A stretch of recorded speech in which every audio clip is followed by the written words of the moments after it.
चूल्हे पे रखे गर्म तवे से जैसे ही सुनीता ने रोटी को पलटने की कोशिश की, उसके मुंह से दर्द भरी सिसकारी निकली।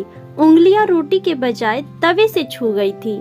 सुनीता ने जल्दी से उंगलियों को पानी में डुबोकर जलन कम करने की कोशिश की। इतने में तवे पर रोटी भी जल गई। सुनीता ने गुस्से में अपनी लाठी उठाई और चूल्हे को छोड़कर आंगन में बिछी चारपाई पर पसर गई। सुनीता की उम्र भी 57-58 वर्ष के करीब थी। उसका पति जय किशोर एक किसान था। आर्थिक तंगी ज्यादा होने की वजह से वह परिवार चलाने के लिए मजदूरी किया करते थे।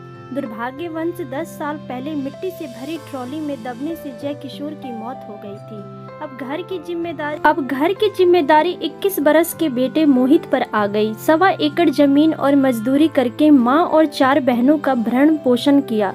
चारों बहनों की शादी करने में वह जमीन भी जाती रही। जिम्मेदारियों को निभाते निभाते मोहित कब 35 वर्ष का हो गया पता ही नहीं चला। सुनीता ने नाते रिश्तेदारों में के रिश्ते की बात चलाई, मगर उम्र और गरीबी को देखकर सबने कन्नी काट ली। गांव समाज वाले कहने लगे, भाई जमीन तो है नहीं, उम्र भी 35 की होने को है, ऐसे में कौन देगा अपनी बेटी।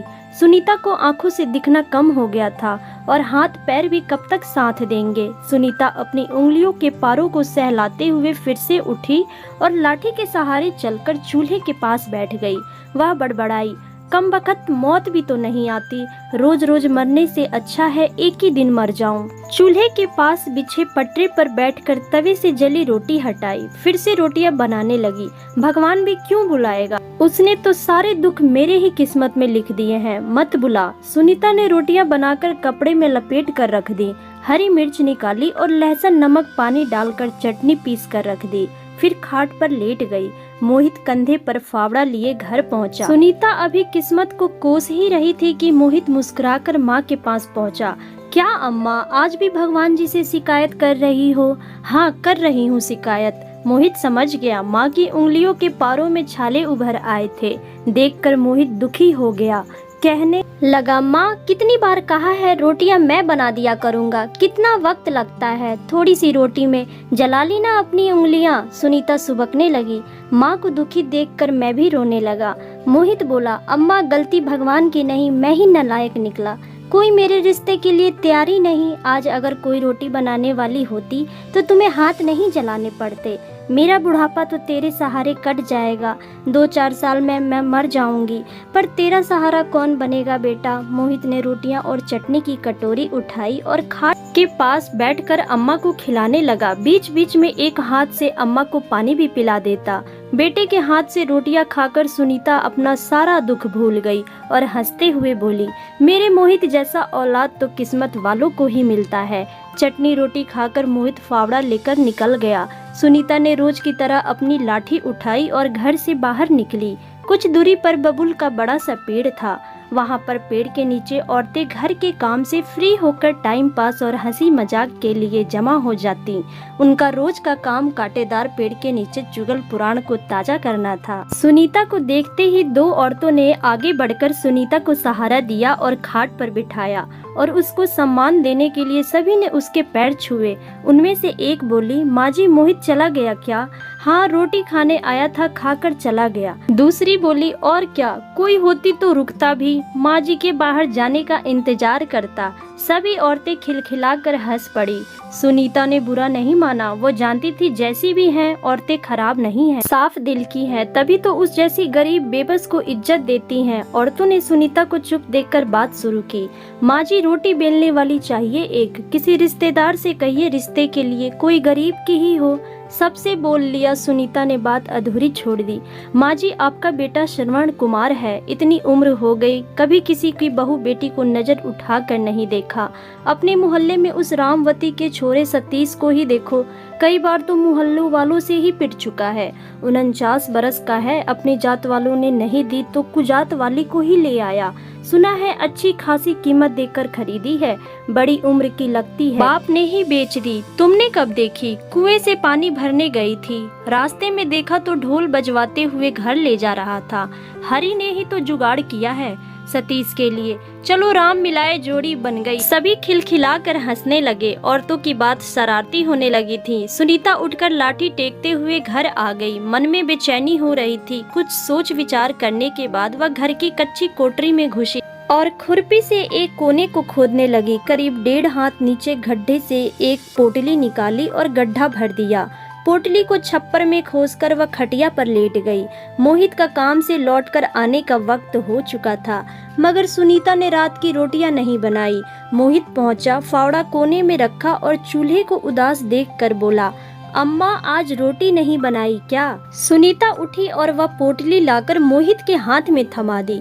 अम्मा यह क्या है? इसमें चांदी के जेवर हैं, मैंने बहू के लिए बचा कर रखे थे, इन्हें बेचकर बहू ले आ। मोहित हंसते हुए बोला, अम्मा पागल हो गई हो क्या? बहू कोई बाजार में बिकती है जो ले आऊं? हाँ बिकती है, उस पार मोहल्ले का सतीश लेकर आया है, आज पैसा देकर तुम भी ले आ। अम्मा गांव में थू हो जाएगी, नाते रिश्तेदार सब क्या कहेंगे, सब आना जाना बंद कर देंगे।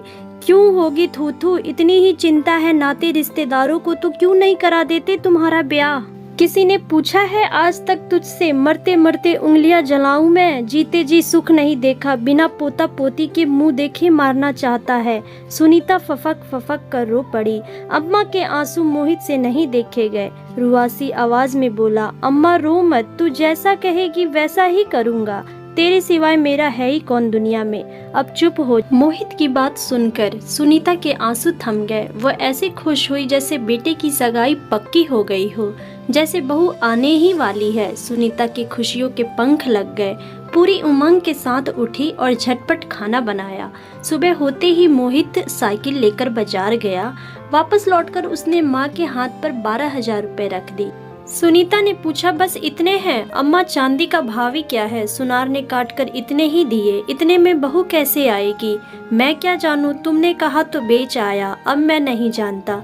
सुनीता बोली, तू हरी से बात कर, कोई ना कोई रास्ता निकल आएगा। सुनीता की आंखों में पनप रहे सपने मुरझाने लगे। गरीबी की खाई में उसकी हसरतें फिसलती और मरती रही हैं। गरीबी ना होती तो मोहित के पिता मिट्टी में दबकर क्यों मरते? मोहित अपने उम्मीदों को क्यों दफन करता? झोपड़ी में मायूसी ना होती, दादी कहने वाली तोतली आवाज गूंजती। गरीबी ने सब उम्मीदें खत्म कर दी थी। गरीबी एक बार फिर सपने के आकार से लेने से पहले ही रोड़ा बन गई। मोहित खुद की किस्मत को कोस रहा था। अम्मा को बुढ़ापे में सुख ना दे सका। 12,000 में भैंस नहीं आती, बहू कहाँ से आएगी? उम्मीद तो नहीं थी, लेकिन अम्मा की जिद की खातिर मोहित हरी के घर पहुंचा। कुंडी खटखटाई। हरी लंगड़ाते हुए बाहर निकला और पूछने लगा, मोहित तुम यहाँ कैसे? बस ऐसे ही भैया। आओ बैठो। काफी देर तक इधर उधर की बातें करने के बाद भी मोहित के मुंह से असली बात नहीं निकली। हरी ने मसला भाप लिया। बोला, मोहित तुम्हारे ब्याह का क्या हुआ? कुछ बात बनी? नहीं भैया, इसी आस से आपके पास आया। मतलब भैया, जैसे सतीश को औरत दिलाई वैसे मुझ पर भी मेहरबानी कर देते। हरी को झटका लगा। वह गुस्से में बोला, मोहित तुम क्या समझते हो मुझे? पाप ना चढ़ाओ, किसी का घर बसाना पुण्य का काम है। स्वार्थ की दुनिया में आप भगवान से कम नहीं है। भगवान से तुलना होते ही हरी का गुस्सा हवा हो गया। वह गर्व के साथ बोला, वह सब ठीक है मोहित, पर कोई बाप अपनी बेटी यूं ही नहीं देता। उसकी 10 मजबूरी और बेबसी होती है, उसके बदले पैसा लेता है। कितना पैसा लेगा भैया? अब यह तो वही बता सकता है कितना लेगा, 40,000 या 50,000। भैया मेरे पास इतने पैसे कहाँ हैं? सोचा था तुम्हारी कृपा से घर बस जाएगा। कितने हैं तुम्हारे पास? मेरी हाथ आपसे छुपी थोड़ी ही है, 10,000 है। देखो मोहित, अम्मा के बुढ़ापे की खातिर मैं किराए विराए का खर्चा छोड़ भी दूं तो भी 30,000 से कम में बात नहीं बनेगी। सोच लो भैया, अम्मा की खुशी के खातिर ही तो बहू चाहिए। मरते मरते अच्छे दिन देख लेंगे। हरी कुछ देर मौन रहने के बाद सोच कर बोला, अम्मा की खुशी की बात है तो एक काम कर सकता हूँ। जिंदगी भर के लिए ना सही, कुछ सालों के लिए खरीद लो। 5 साल के लिए उधार दिला दूंगा।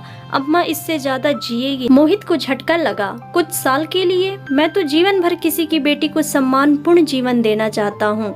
मोहित चिंता में डूब गया। फैसला कठिन था। मन तो हुआ कि मना कर दे, मगर तभी अम्मा के चेहरे पर तैरती मुस्कान याद आ गई। भैया अगर मैं 5 साल बाद पूरा पैसा दे दूं तो फिर तुम्हारी, अगर नहीं दे पाए तो वो रुकेगी नहीं।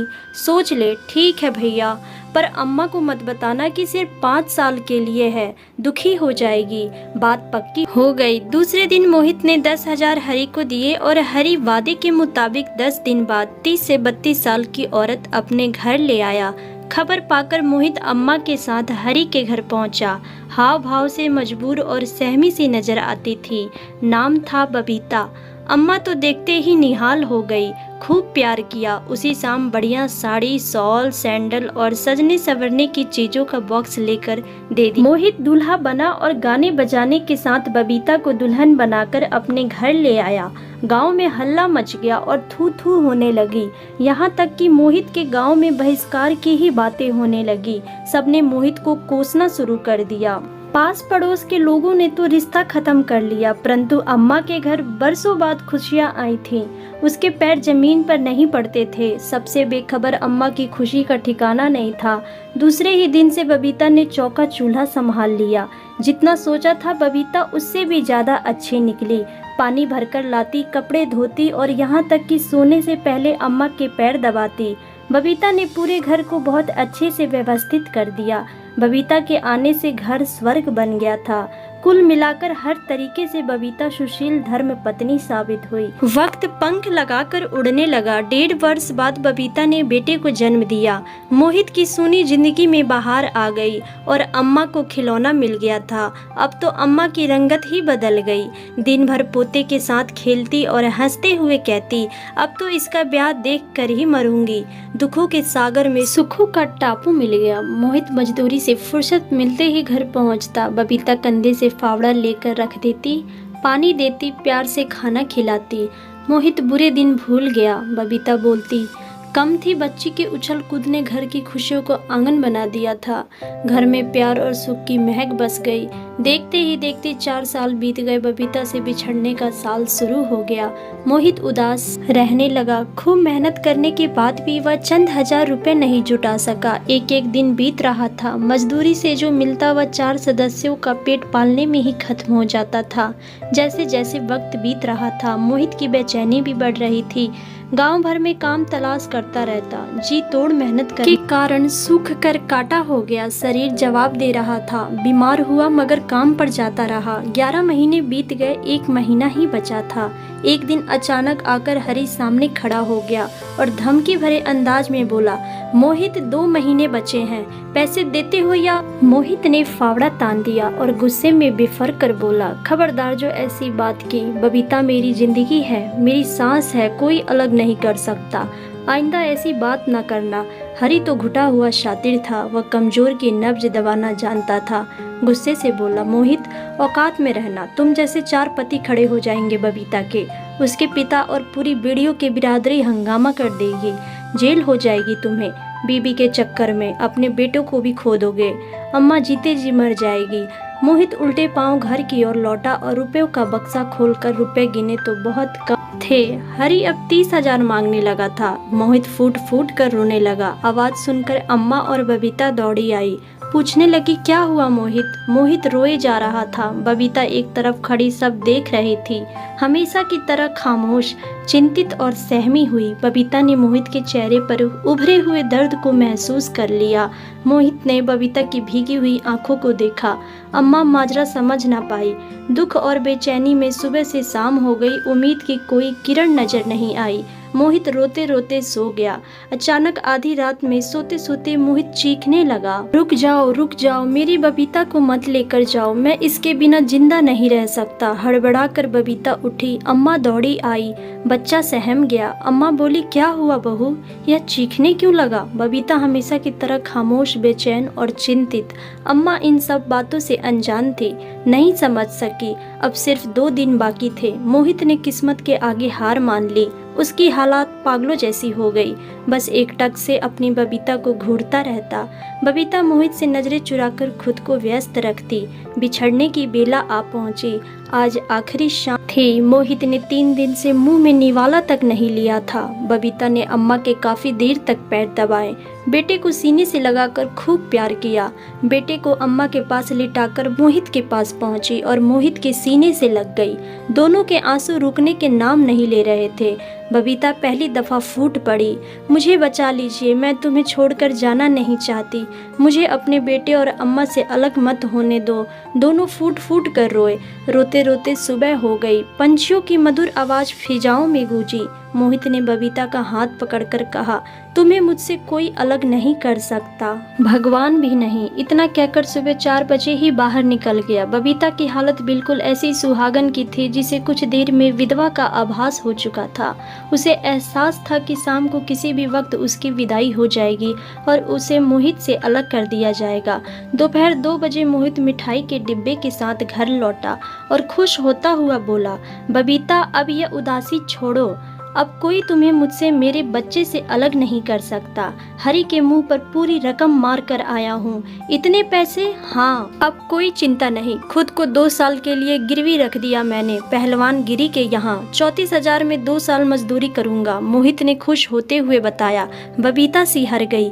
यह तुमने क्या किया? घर कैसे चलेगा वह मुझे नहीं पता।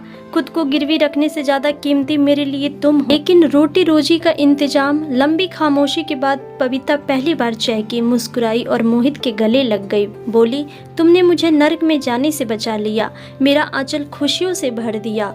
औरत होने का सच्चा सुख दिया है तुमने। मेरी उधार की खुशियों के लिए तुमने खुद को गिरवी रखा। अब तुम्हें मुक्ति दिलाने का हक मुझे दे दो। और बबीता ने मोहित का फावड़ा अपने कंधे पर रख लिया। दोस्तों, कहानी आपको कैसी लगी हमें कमेंट बॉक्स में ज़रूर बताएं। वीडियो पसंद आई हो तो वीडियो को लाइक, शेयर एवं सब्सक्राइब करना बिल्कुल भी न भूलें। मिलते हैं अगली वीडियो में। धन्यवाद।